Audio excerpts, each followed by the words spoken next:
Good morning, evening, family.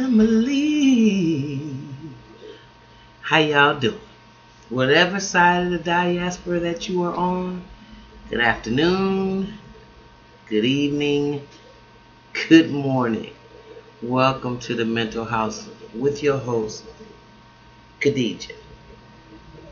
How y'all doing out there? Well, I myself am in a little trouble, but by God's grace, I'm happy to be here. And I just want to say, uh, let me say a few things to you this morning and giving a reflection of how I really feel. Okay?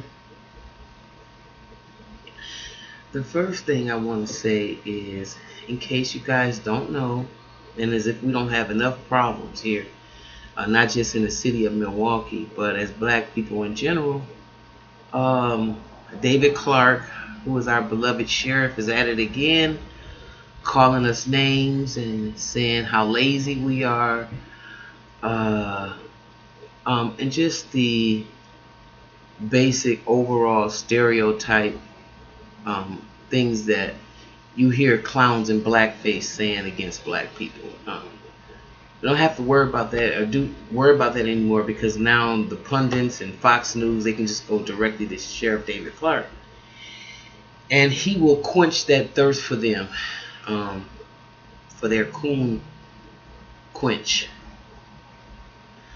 Brothers like him and Charles Barkley and Don Lemon and Larry Elder. I think there's going to be a special place in hell for infamous traitors of their race like that. At some point, you are willing.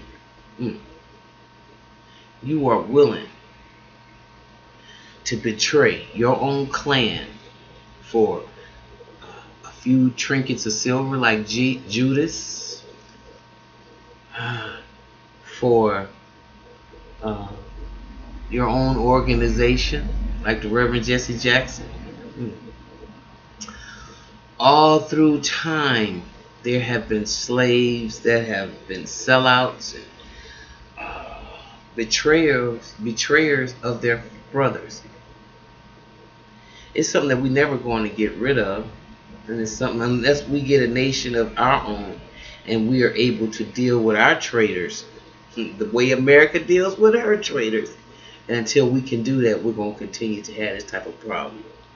So what I can say in response to this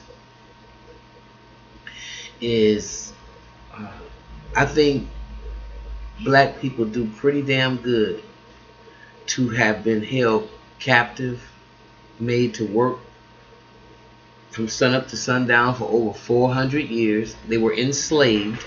They were free men who were enslaved and made to work for nothing. And then after this practice was discontinued, they were subjected to laws like Jim Crow and, drinking out of black and white bubblers. No one ever addressed the psychological damage that had been done to the generation before them. And as black people continue to watch hangings of their husbands, their brothers, their sons, and the mistreatment of them, sharecropping and being ripped off by the white slave master or the white now overseer, or shall I say now sharecropper, we never had the psychological damage addressed that all these brutalities have done to us collectively as a group. So when white people get upset and they think that, black people are getting a pass from what? When you watching us turn on each other and shooting each other down, your scientists know exactly what this is called. It's called self-hatred. And the reason they know is because they engineered it. And some of you who are so concerned about us would never ever want to lose your position of privilege to help us.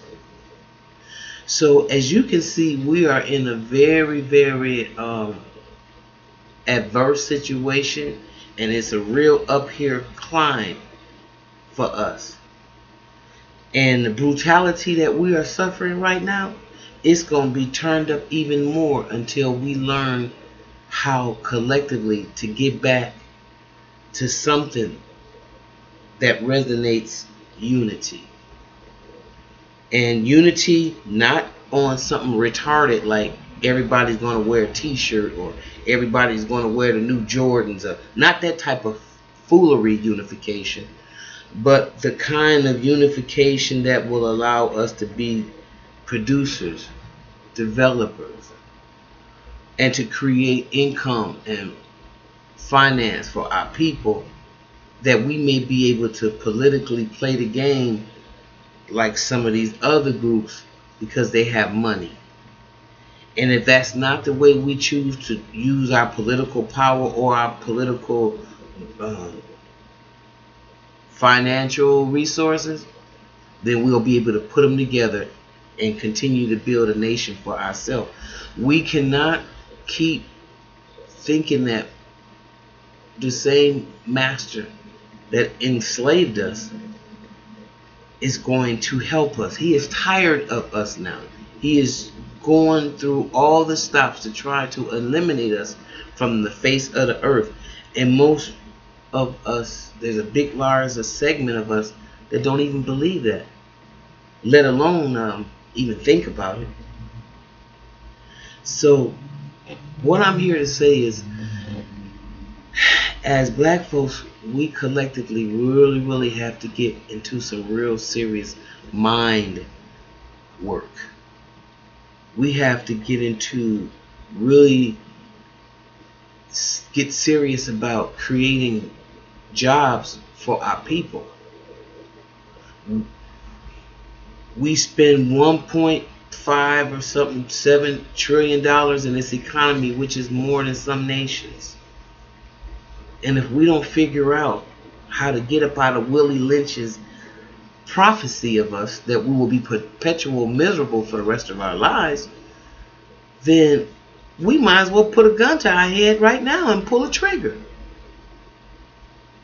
But I contend that if we rule the world once, we can rule it again.